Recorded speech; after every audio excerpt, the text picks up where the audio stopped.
used to be at DBI, but yes, let me get started with the actual topic of the talk. So I want today to present to you some of the work that I and Wolfgang have been doing about the transformation and pre-processing of single cell data. And what we did in this work was that we looked at some of the existing transformations and tried to explain how they relate to each other, but also try to, as Ludwig already mentioned, look at some of the benchmarks and how they perform specifically on single cell data. So the whole motivation for this project came out of roughly 1.5 years ago. We observed that there was quite a bit of back and forth. What is actually the best way to handle single cell data? Because it's well known that it's count data.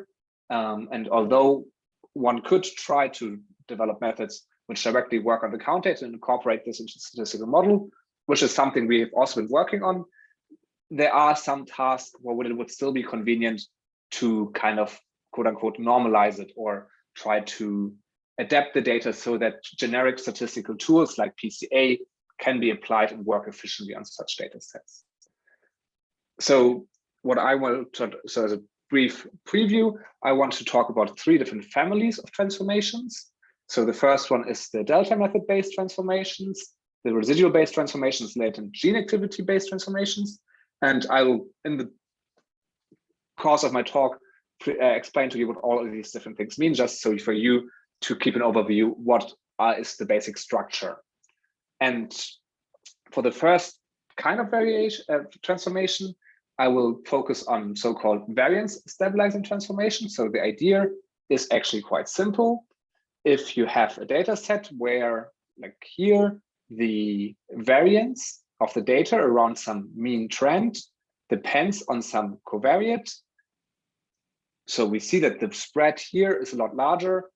We call this heteroscedasticity, but that is inconvenient for many existing statistical tools because it can bias the inference of the p-values or of test statistics and leads to subpar performance. So many statistical tools assume that the data is homoscedastic, that the variance is equal. And the simplest transformation, which tries to make the data more normal, is the log x+1 transformation. And if you look into what, for example, Surrot, one of the most popular single cell tools, is doing in this normalized data step, it really is just applying this transformation, ignoring some normalization for the size factor. But this is the core of the normalization idea. So one way of creating such variance stabilizing transformation is based on the delta method. And the delta method just starts from this very simple question. Imagine that we have some data. Here I simulated some data from a Poisson distribution with a mean of 5, plotted here as a histogram. Then we know that the standard deviation of this data set is square root 5 because we know that the mean is equal to the variance for a Poisson random variable. So the standard deviation is just the square root of that. However, what happens to the standard deviation of the random variable if we look at a transformation of the data? For example, if we don't think about y, but if we would, for example, consider the square root of y. The idea of the delta method is to work with some approximation, which is based on linearizing the function that we apply at the mean. So here we have the 2 histograms again, which we can abstract away and just consider any kind of distribution. And then we look how the function, in red here, transforms the data. And what we find is that the standard deviation of the transformed data here on the y-axis is roughly a linear version of the original standard deviation.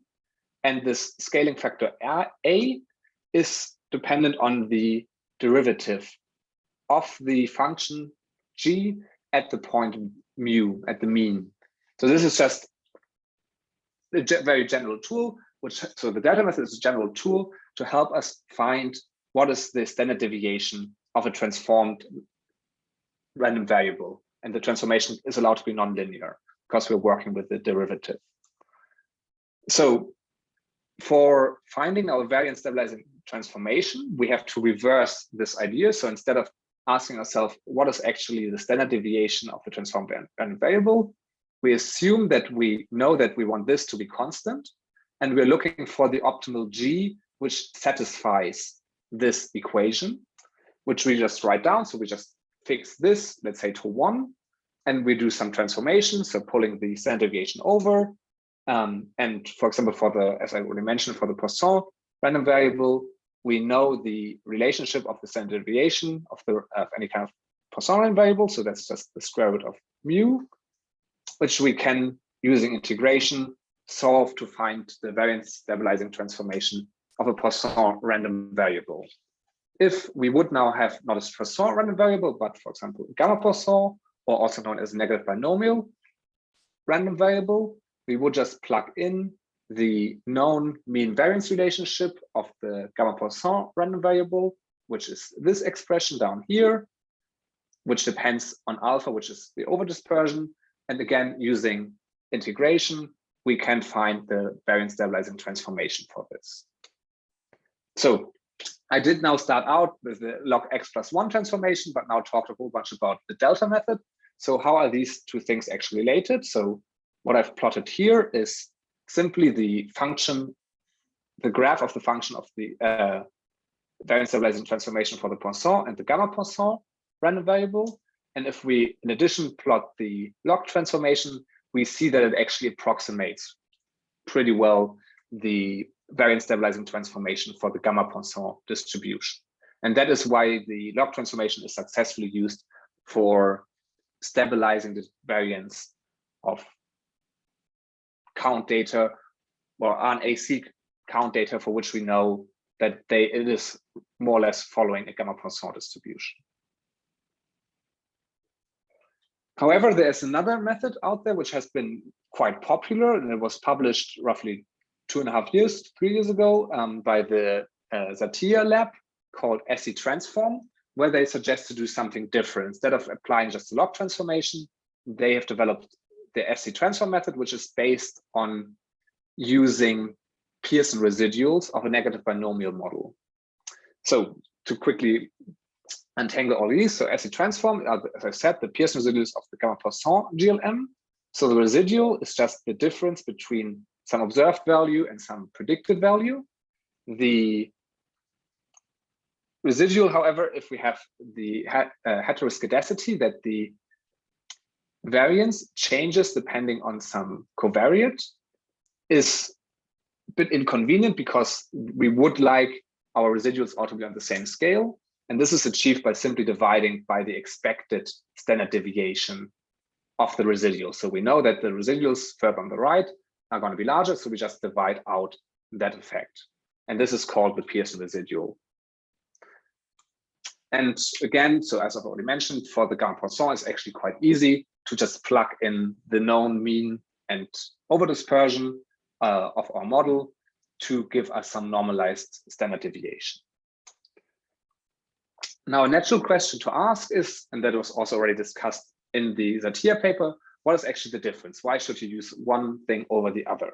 And I've now here just listed again the different methods, the different formulas. So the claim, and I think reasonable thing, what Zatia et al., Hafenmeister et al. Are arguing, why the Pearson residuals might be a good idea to use, is that they are more successful in stabilizing the variance even for genes with very small counts. So what I did here on the left, we see 1 point for each gene, and I've just plotted the mean on the log scale of each gene against the variance. And you can see that if the mean gets larger, we suddenly have this dominance of the variance, that the variance is a lot larger for highly expressed genes, which is just expected for any kind of count data or Poisson or random gamma Poisson distributed random variable. However, the Pearson residuals, they do quite a good job of regressing or normalizing away this effect, and genes with a small expression, genes with a higher expression, can contribute roughly equally to the final result, for example, in a PCA, because the genes have roughly the same variance. This is in contrast to the log+1 transformation, where if we apply this kind of transformation to the data, we see these effect that for very lowly expressed genes, there's also hardly any variance, because if you have mainly zeros, you can't just out of nothing create that variance. And then it goes up, and then it roughly stays constant, except for these, it does go down a bit. However, that's just an artifact of this particular transformation. However, this is really, so this area here on the left of this plot is really where SD transform and the idea of the Pearson residual have a claim to be, I guess, better than the log transformation. And this also is relevant because there's another problem that is observed for the delta method.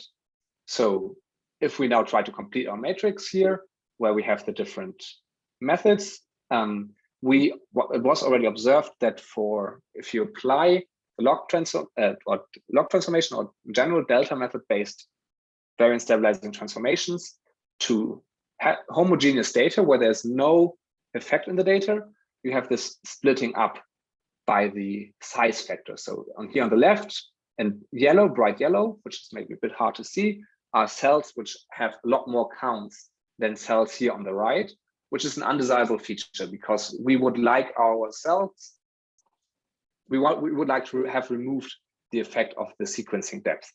And we can see that for the Pearson residuals, they do quite a good job. And there's this mix of points of deeply and not so deeply sequenced cells, unlike for the delta method where we have this gradient, which can be misleading.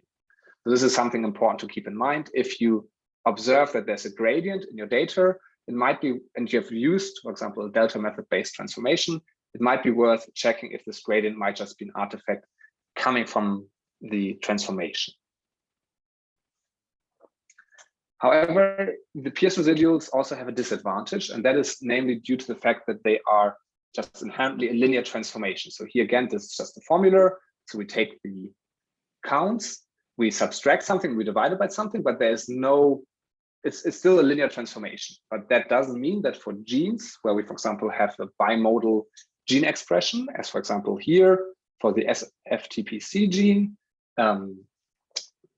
which is a genotype, which is a marker gene for a certain cell type. So the cells from that cell type are the counts from the cells of that cell type are highlighted in purple and the other cells are in gray. And we see that actually the Pearson residuals do nothing to reduce the variance in the highly expressed group. And this is in contrast to the log transformation, which actually does succeed in making this long tail here, which is mainly due to the variance, mean variance relationship, a lot smaller, so that the variance between the left and the right mode is actually more similar. And we can also look at this for other marker genes, and this is just a consistent effect because, as I've explained, the delta method based variance stabilizing transformations are all nonlinear transformations, whereas the Pearson residuals inherently are linear. And that is something to keep in mind, that is something where the Pearson residuals can't really help you with. Now I want to quickly talk about a third kind of transformation, which has been about a year ago, been published in Nature Biotech. So it was a fairly high visibility publication.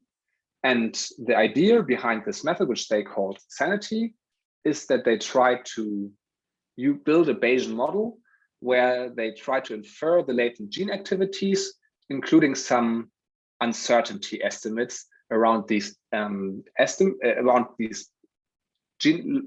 gene activities, and use those as a transformation for which they claim, at least in their paper, that it gives them a high performance benefit.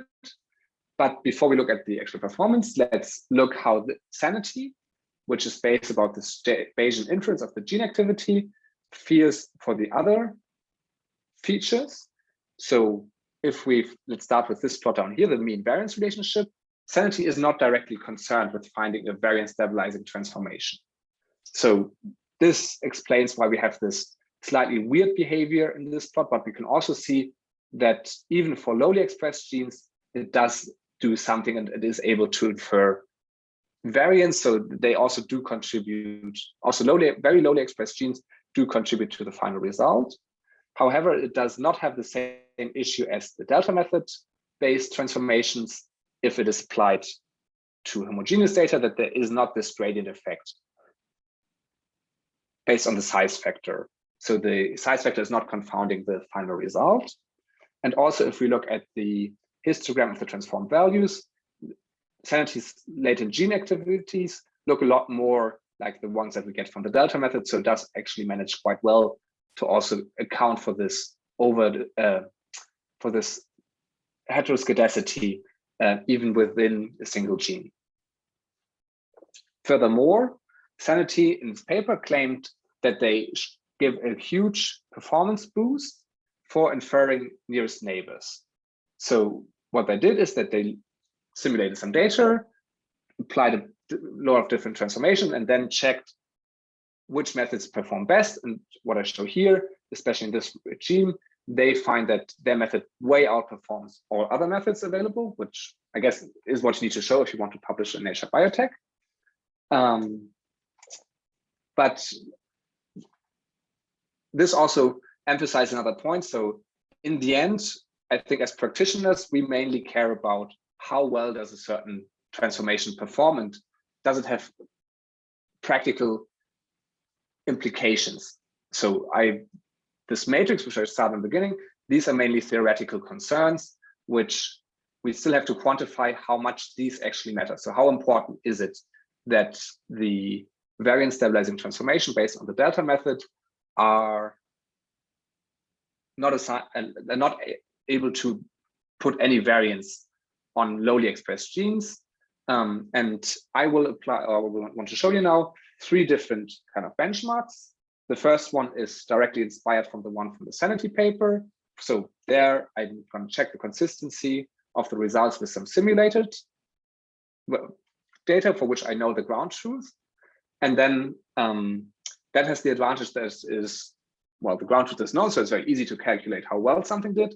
However, there's always the danger if you simulate data that you simulated according to your model, and thus a certain method might be favored, or that you might not capture all the intricacies of real data. So in addition, I also want to show you a second benchmark where we work with downsample data, so where we used SmartSeq3 based results. So this is a method, plate-based single-cell method, which achieves a very high sequencing depth compared to the 10x methods. So this, and then we just downsample that to a lower level so that it's more similar to the typical 10x data sets, and use the deeply sequenced part of the data as a reference. And lastly, we'll also talk a bit about self-consistency, which is the most, so on 10x data. So this is what most people work on.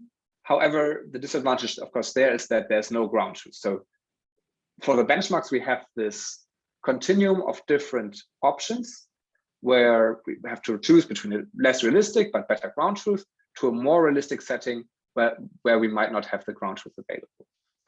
But starting with trying to explaining what actually is the metric that we use. So what we really focused on, same as the Sanity paper, is recall of the k-nearest neighbors, because the k-nearest neighbor graph over the last years, I think, has been convincingly shown to be one of the most important intermediate data structure for any kind of single cell analysis. So no matter if you want to do some clustering or some visualization,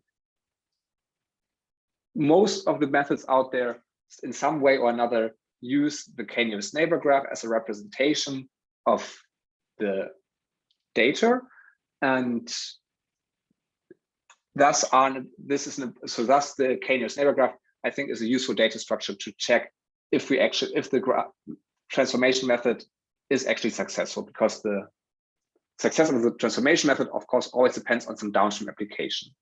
But I don't want to measure just the clustering, because that's, again, then very far removed. So I think the intermediate thing of the k-nearest neighbor graph is a reasonable comparison to make. And the simplest thing is if you have some ground truth where you know for this orange cell, what are the three k equals 3 nearest neighbors highlighted here with the purple halo. And then after you apply some transformation, again, check for the orange cell, which are the three nearest neighbors. Now it would be the green cells. And then you would have an overlap of 2 out of 3 of the original nearest neighbors as nearest neighbors after the transformation. So starting with the simulated data, so this is similar to what Sanity did, where we have the full control over the data set. And if you run this benchmark, same as it was set up by Sanity, I was able to reproduce the results that Sanity clearly outperforms the Pearson residuals and the log transformation for the recall of the KNNs.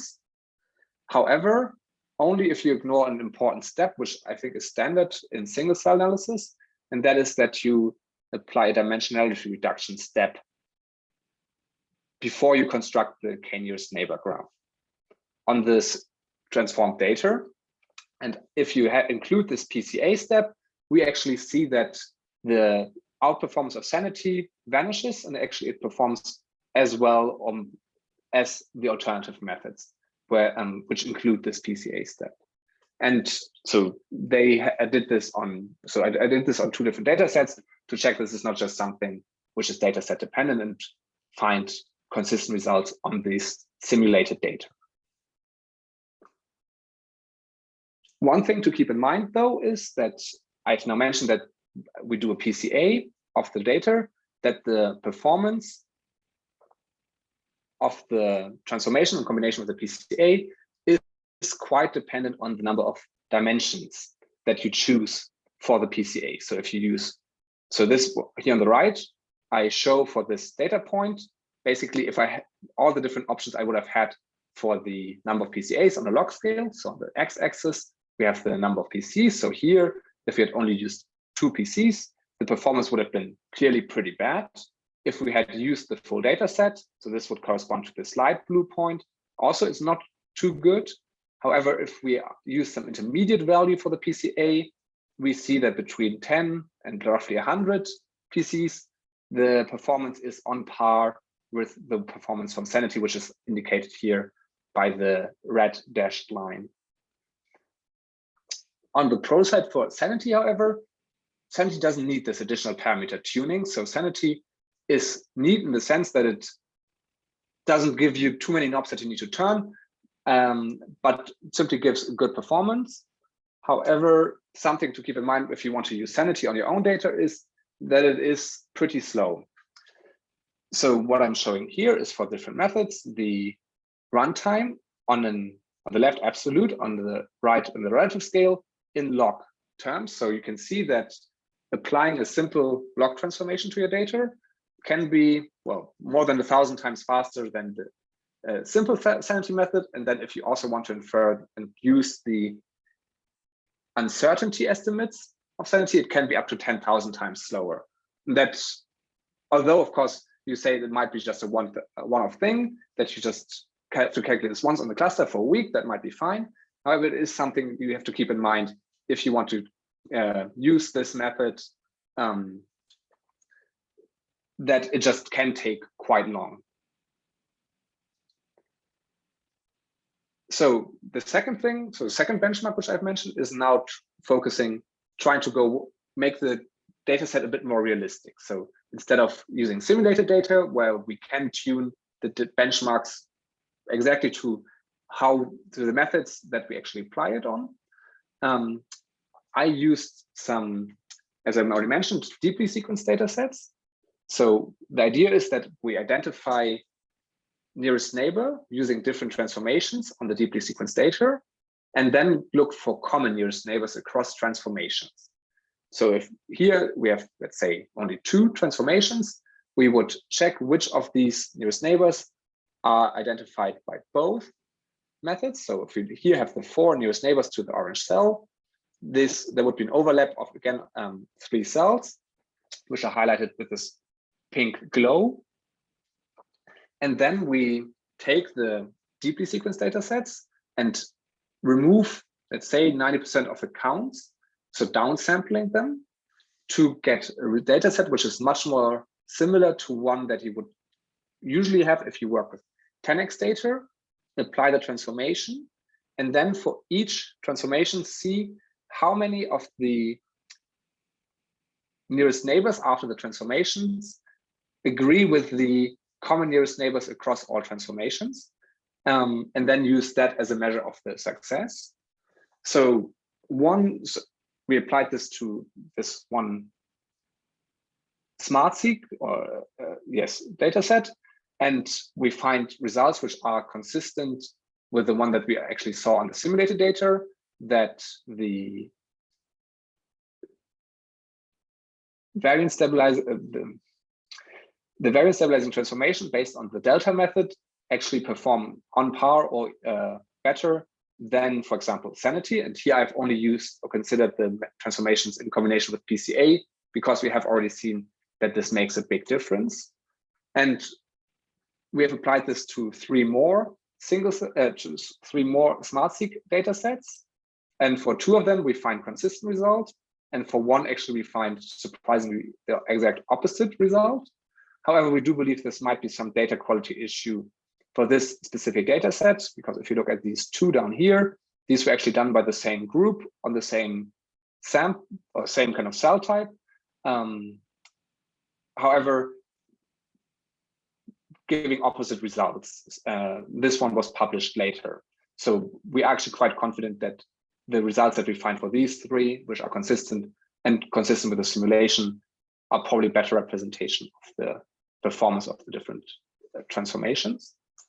And lastly, we also checked for the consistency of the results to really have a benchmark which is as closely as possible to what people in the common applications work on. So we took some 10x data. However, for the 10x data, there is no ground truth. So we have no idea how the k-nearest neighbor graph should look. So what we did instead is that we took the full gene by cell matrix and split it up into two halves, so that we now have two gene by cell matrices of the same sizes, and then independently calculated the k-nearest neighbor graph for both data sets and looked what is the overlap between the different subsets, and hoping that we would see consistent results. So a method should, if possible, give the same result independent which half of the data set you give it. And this is now again for one specific single cell data set, which we downloaded from the GEO database. And we again find results which broadly agree with the results that we saw earlier on the downsample data and also on the simulated data. And to make sure that it's not just, again, some fluke, we applied this to 10 more data sets. And quite consistently, we find good performance of the delta method-based transformations, and that we don't find a huge added benefit, for example, as Sanity had claimed in their paper for their specific method. So with this, actually, I want to already come to the conclusion of my talk. And that really for us was that the shifted logarithm works surprisingly well for log transformation. So you may have noticed that in the second half of the benchmarking, we actually didn't distinguish much between the different families of transformations. That is because it didn't seem to make a big difference if you applied the Arcos-Vulikos transformation, which is the quote-unquote correct delta method-based variance stabilizing transformation, or if you apply the log x+1 transformation, which is approximately the same, but which has been used by people for a long time. However, it doesn't seem to make a big difference which one of these you use. Another important thing to keep in mind is really the emphasis, how important it is to include the PCA step. And we haven't formally checked this, but the intuition there, why PCA is so important for improving the results, is that PCA is able to smooth out or to denoise some of the uncorrelated noise in the data. And thus it's such an important step to get good performance with the delta method-based transformations. The Pearson residuals, they have these theoretical advantages, which I talked about in the beginning, that they are better at stabilizing the variance also for lowly expressed genes. However, we don't see that they really outperform the log X+1 transformation. And similarly for sanity, which has this nice setup, this good, cool Bayesian framework, where they don't need additional parameters and all the parameters are nicely biologically interpretable. However, we don't find that the performance, at least in our applications, justify the computational overhead that we observe for this method, because yeah, it's quite substantial. And lastly, I want to encourage you, so if you want to try this out yourselves, I've implemented a bioconductor package called Transform GAM3, where I've implemented many of the transformations that I've shown so that you can easily run them on your data yourself and play around with them and see what actually works best for you. So with this, I want to thank you for your attention and also want to thank my group. Yes, and I'm open to any kind of questions. All right, thank you very much, Konstantin, for a really great talk and a very thorough evaluation. Just echoing Konstantin here, if there are questions for Konstantin, please feel free to raise a hand or use the chat. I see we are having a first question from Nico. Please go ahead. Hi, Konstantin. This was an amazing talk. I had never heard such an angle to compare normalization and preprocessing steps. I did make me curious about other kind of aspects that I consider when choosing a pre-normalization mechanism.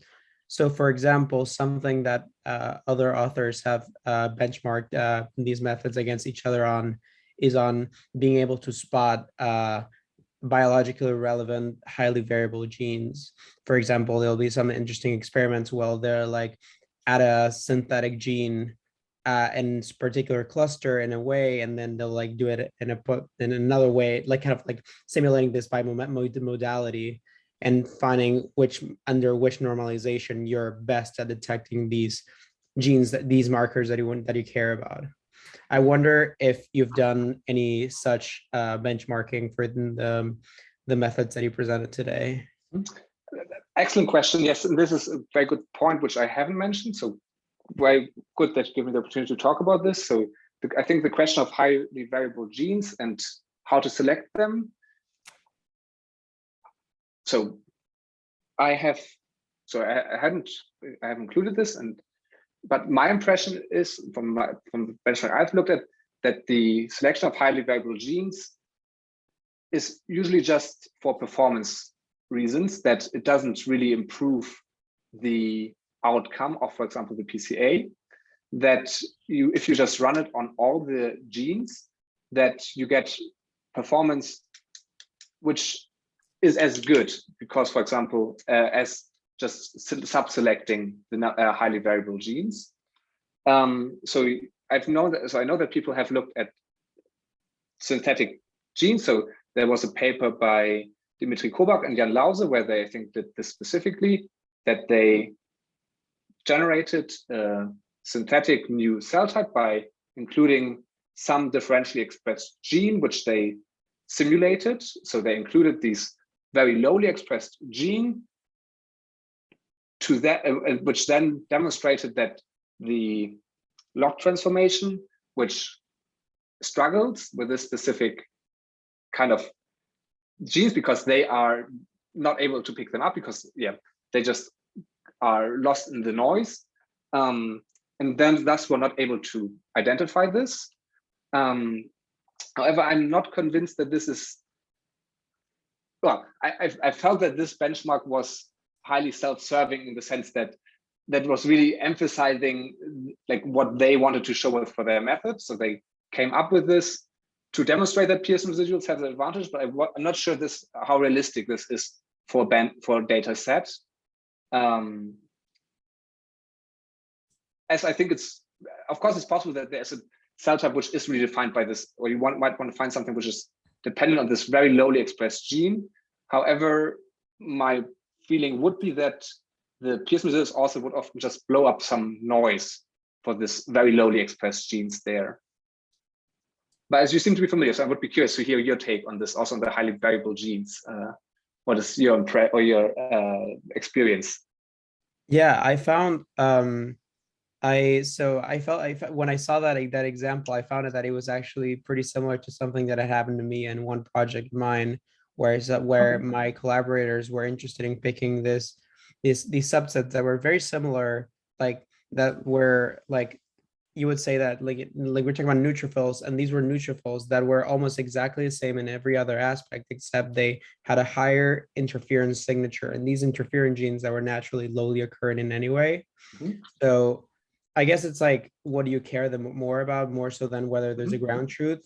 In this case, they was like, is there some like some structure, some canine graph that can represent these cells in a way that they stand out, because we care about those in particular. And for that, log wasn't sufficient, but it turns out that z-scoring on top of log, which I know that it's like something that divides the community a lot on whether the natural level of counts of genes is something you should consider or not when you weigh different genes in the distances. Actually, either z-scoring or these like various Pearson-based techniques would single out these cells better. Yes, that's a very interesting point. I think it's cool that you share this example, because I wasn't familiar, but it's interesting to hear that there are these cases. And I think for this very specific example, it does sound like there's a good reason. And I guess if the challenge really is, and I guess it's a bit a question of how you define success. So I now looked at the overall reproducing of the K-nearest neighbor graph, but I guess if the challenge really is to find this very specific subdivision, I guess it makes sense. You somehow need to focus on these genes. And yes, as you said, for example, the Z-scoring of the log score is basically just giving these genes a higher weight. I guess one could also, in theory, just subset the genes and just really make it the method only divide on the, if you already know what are the interesting genes, just look at them. But yeah, thank you very much for the comment, for the additional feedback there. It's quite interesting to hear. Likewise. Okay, thanks, Nico. A question from Robert. Yeah, thanks for a great talk, Konstantin. I guess my question is sort of similar to that. I mean, I'm not that concerned about finding the highly variable genes, as long as a gene shows some variation across samples, it's worthwhile. But I worry a little bit if I understood that genes that essentially show virtually no variation across samples would be kept as well. And then, I think what you're finding is that because if I again got your pictures right, the log of sort of 1 plus X leaves all of those genes with very low sort of variability. So then keeping them in or not keeping them in isn't that important. But with the Pearson residuals and the other ones, you're actually inflating that variance. So what you're finding is those methods are sort of challenged to, right? So and this was sort of what happened with RNA-Seq for a long time till people found ways around it. If you take something that has no variability and make it look like something that has variability, then you're never going to be able to assign things properly, right? You have to be careful about just willy-nilly applying a Z transformation, which is sort of what the Pearson thing is doing, right? It then says, here's some stuff where there's nothing going on, here's some stuff where there's something going on, and I'm going to make them look exactly the same. And then surprise, surprise, I can't find the important stuff. But doesn't the PCA take care of this? So I guess that's my understanding, because it does remove the uncorrelated noise. So only if there really is signal. Sure, and so also different. So I guess that is the first half of the comment, that in my understanding, the PCA, because it really is focusing on the correlated signal across genes, is able to pick this out. However, of course, there is a disadvantage to the Pearson residuals, that they might just inflate the low variation. how actually the SC transform people dealt with this is that they introduced something called clipping, where they really just, well, more or less on an ad hoc basis force the variants to be small for lowly expressed genes.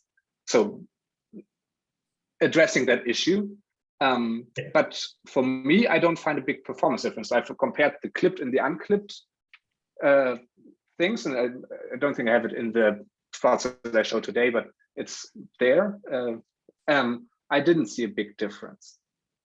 Yeah, you could be right, and I could be, missing it. I mean, when I look at some of the PCA plots, right, the fact that you find, the scale factor, and Rafa Irizarry and his stuff has shown that the proportion of zeros shows up as strongly associated with PC0 at time, or the first principal component, Yes. etc., suggests that there's a little bit more to it than that. But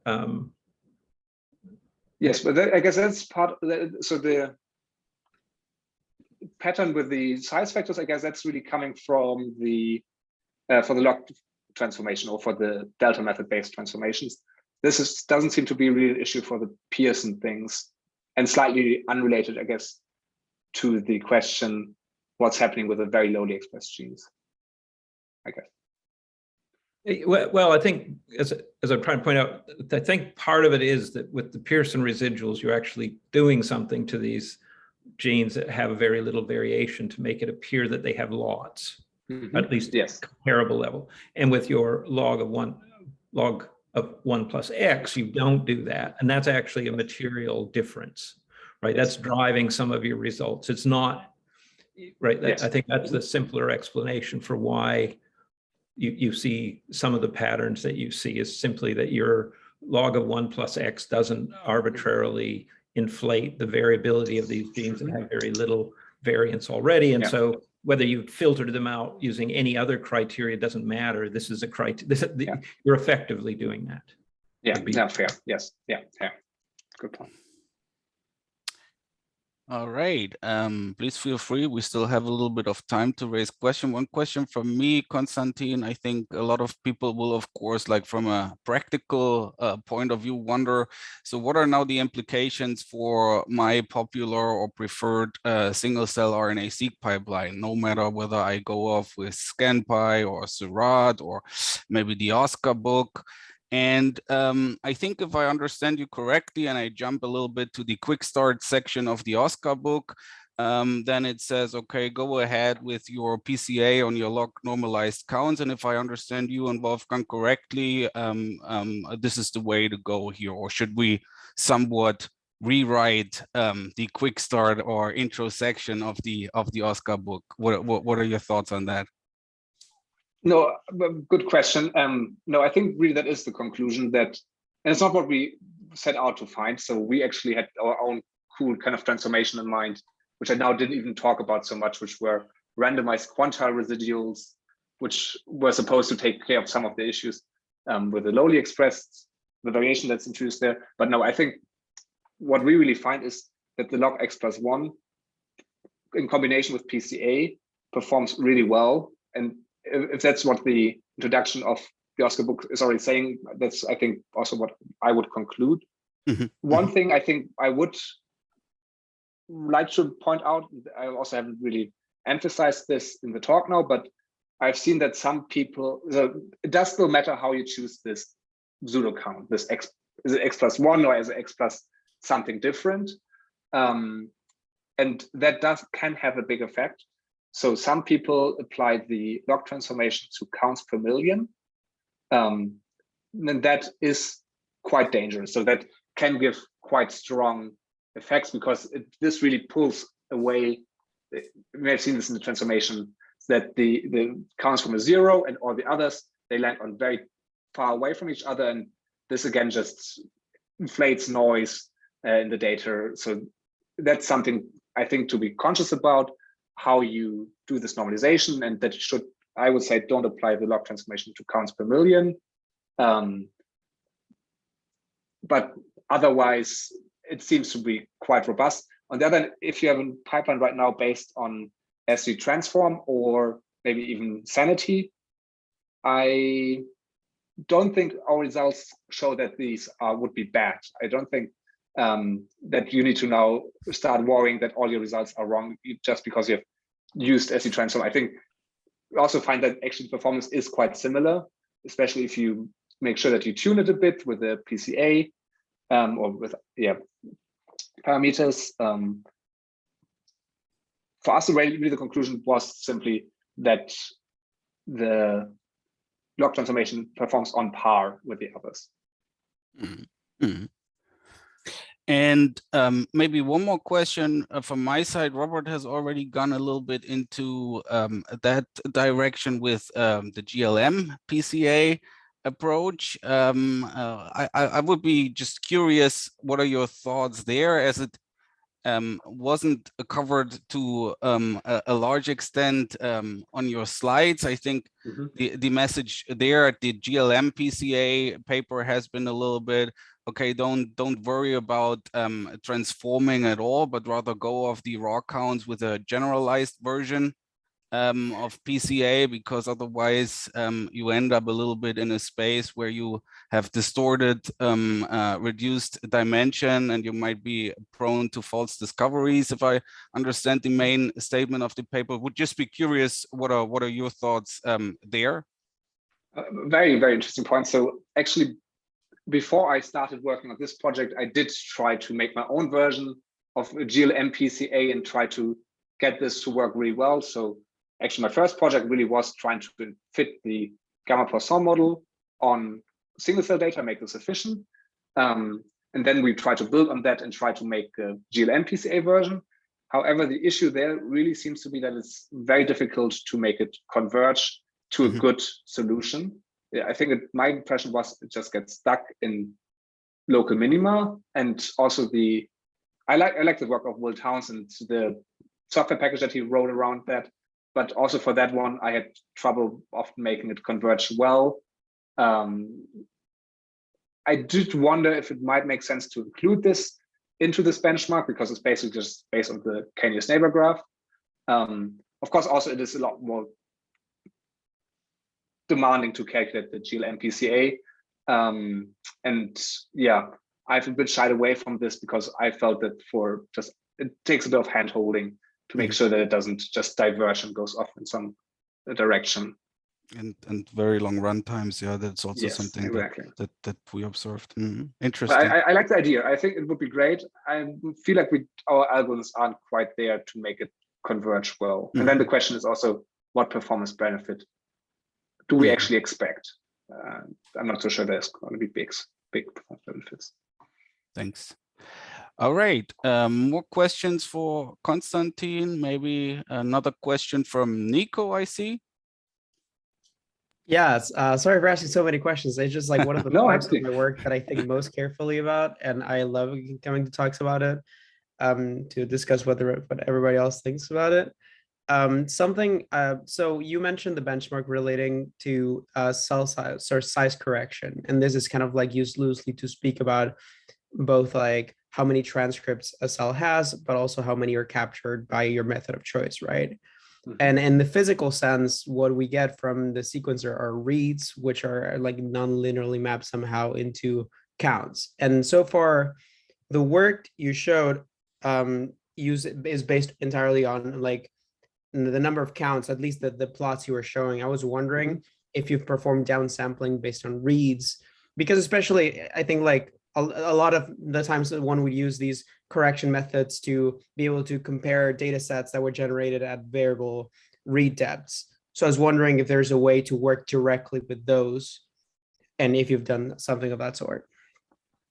I'm not quite sure I understand. So all the things all the data sets I've worked on have been UMI data sets. So I don't need to worry about this like PCR amplification artifacts or something. And for the downsampling, I downsampled the UMIs.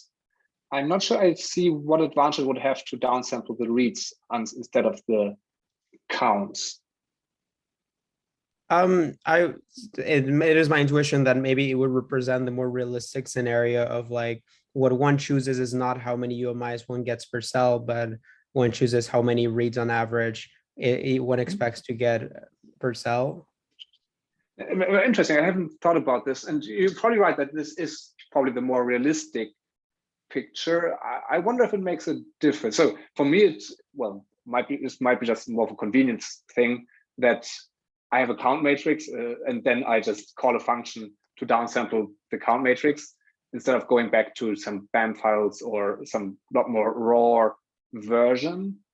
And I would argue that I expect it to not make a difference, because I know that I think I have a rough idea what the distribution is, and then it should be fine to just randomly throw away some of the counts. But curious if anybody has any other experience with that or any other input, why it might actually be worth going back to the more raw version.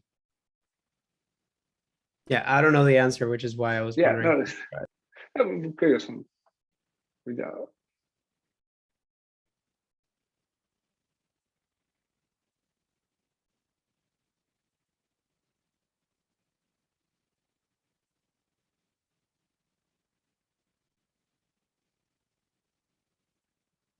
Sorry, I think I was muted. What I was saying was whether there are any other questions for Konstantin.